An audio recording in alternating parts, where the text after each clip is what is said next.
All right, sorry I'm late. It's been about a week since 009 has ended, and I say it was a success. I mean, the fights that were on there, everyone came to fight that night. It's not one thing you cannot say that, even though some fight was maybe mixed matches or you didn't like to see them because they didn't make sense in the eyes of the YouTube boxing scene. It was a good card.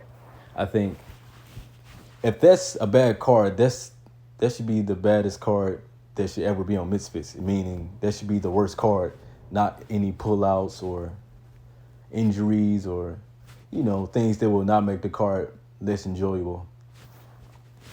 So we just want to go over the fights. It's a post-fight video. What the fighters are going to do after their wins or losses on this card. Just get right into it. So first off, we have Carly Jade.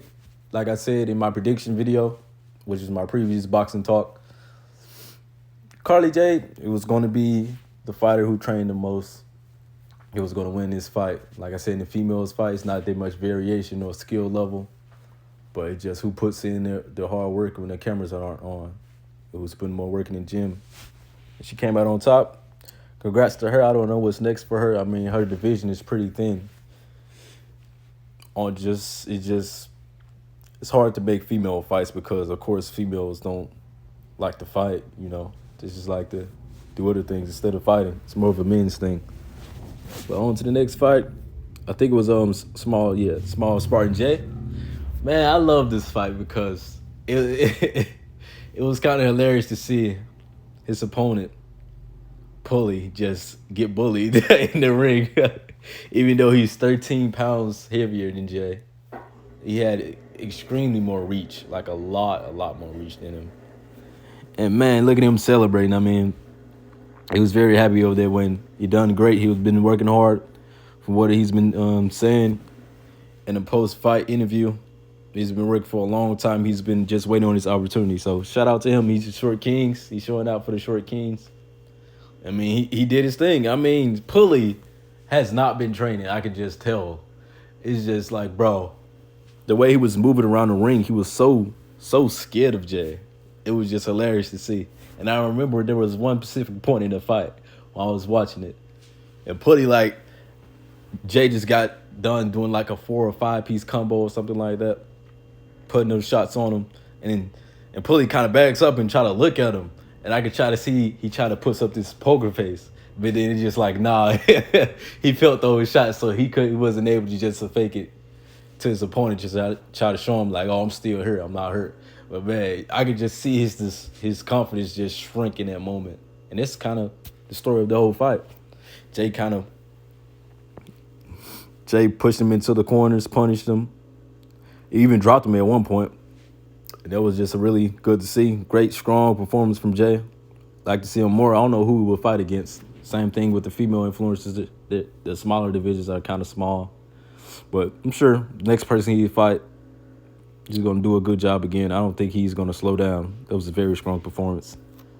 On to the next. I'm going to talk about Misfits, of course, the prime card on my future videos. But next we have, was it OJ Rose next?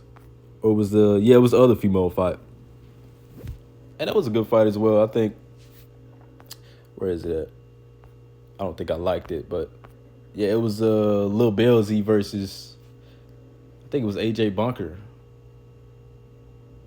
I think that's her name, but anyways, what happened in that fight, same thing. This was the person who trained the hardest in the gym. It's not really too much variation going on. But I do want to highlight this point.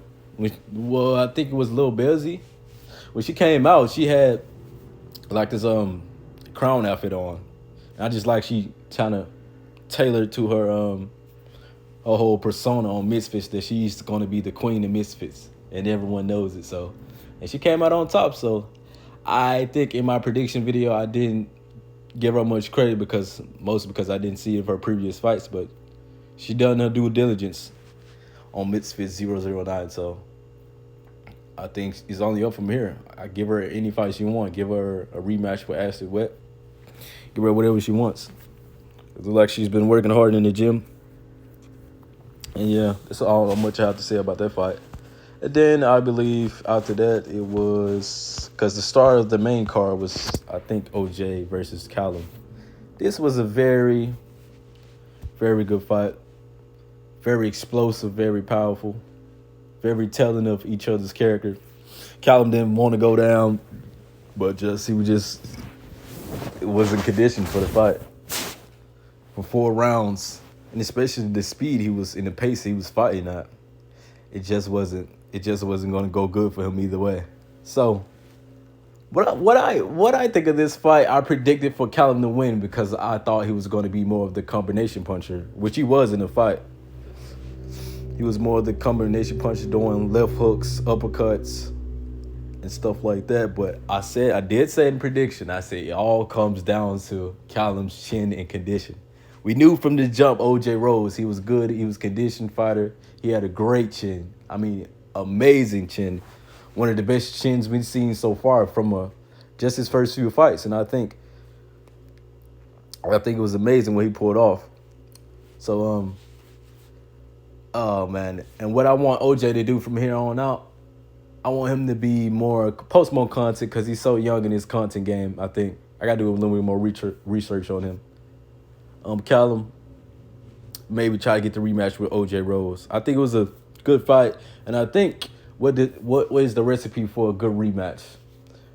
At this point, at these guys' career, the big guys are not gotta want them yet. They gotta build their star power, which is why OJ Rose calling out Pineda or Salt Poppy or those type of guys. I think he should have at least one more fight in between there. But of course, he's gonna shoot for the more bigger payday. But I think it should be a fight equal to this, or maybe a rematch. Because the thing about rematches is it has to make sense how the first fight went.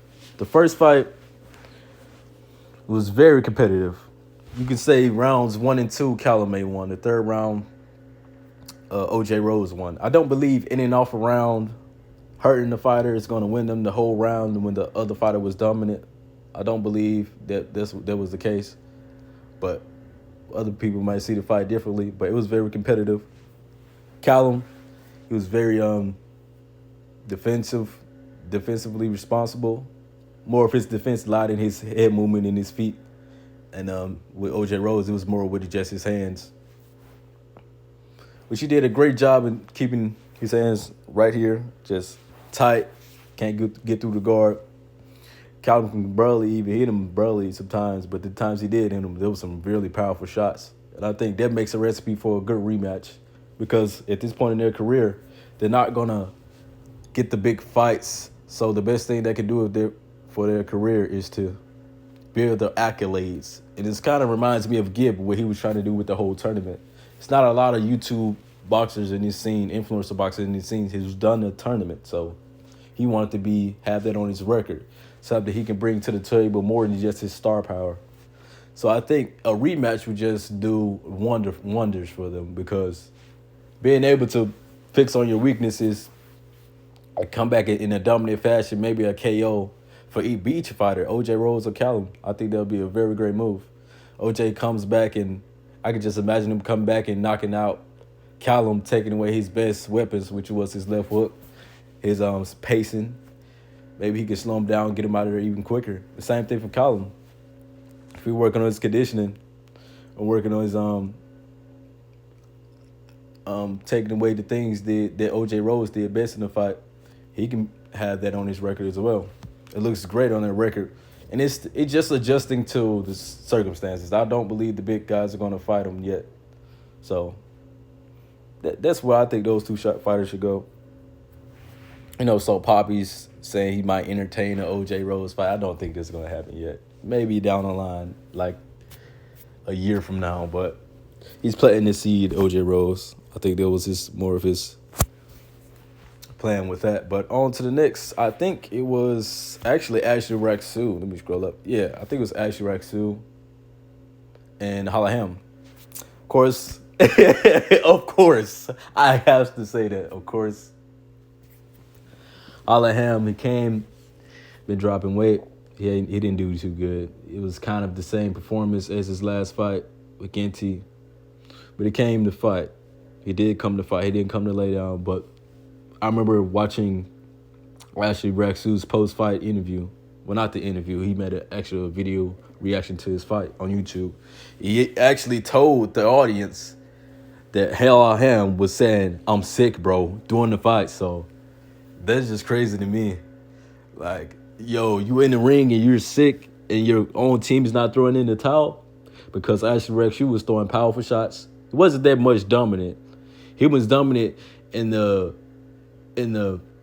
punch output, but the actual pace of the fight, if he would have pushed the pace, he would have got him out of there 100%. But that's one thing that we're finding out about Ashley Rexu. He doesn't have that spite to knock out his opponent. He sees him as, oh, that's a nice guy. I shouldn't do him to him. I feel bad for him. It shouldn't be this easy. But you got to do what you got to do. You want those Salt Poppy fights, you got to get a finish. And that's the same thing. I think what this does for his career, he has to get a knockout. His next performance, it has to be a stoppage or a knockout. It has to be, if he wants the big fights. Halam, I don't know what he does next. I honestly don't know. Maybe try to fight more debutees. Maybe he could be a debutee guy. He just fights all the new influencers that's in their weight class. I think it's 170, 165, something like that. Then, of course, on to the next. Pretty sure it was Ginty versus Fade Temper. You know, I was most excited to see this fight. So I'm very, very happy with the result. I think Ginty did well for the little time he stayed in there. All that trash talk, he got put to the end. But Temper, like I said in my prediction video, I just want him to show the levels, and that's what we got shown on Misfits 009. I'm so happy. He got there, showed up with his new coach. A long training camp. Like I said, it was probably like 6 months of solid being in the gym, and he showed it on the night. He showed good defense, showed good accuracy as well. He was very accurate. So he's been working hard in the gym. And Ginty's looked like the same fighter, maybe a little sharper, but FaZe Temper came out on top. It just reminded Ginty, like, yo, you fighting FaZe Temper, you ain't fighting anybody else. And that's what I liked about how the outcome of the fight and the fight itself. Got him, I think it was like 3 knockdowns. It was really good for FaZe Temper. This is exactly how you should do to a guy of that caliber that Ginty is. That's exactly what you should do if you want to stay sorter at the top level. So, yeah, good on FaZe Temper. Then I think it's the big boys, right? Who fought next? Oh, wait. Yeah, of course, Aaron Traumas put up a good fight for the main event. But ultimately, I'm going to go sit down somewhere. Ultimately, my guy, I'm going to say my guy. I'm not really a fan of him, but he did his job. Idris Virgo got it done, got it over with. And that was the night, 009. And I think I missed the fight, Arms versus Master Uruguay. Anderson Silva's son versus the other guy. They did great. They did great. Especially Mr. Master Uruguay, he was just inexperienced. Arms took him out. Got him out quick. And I think the next thing,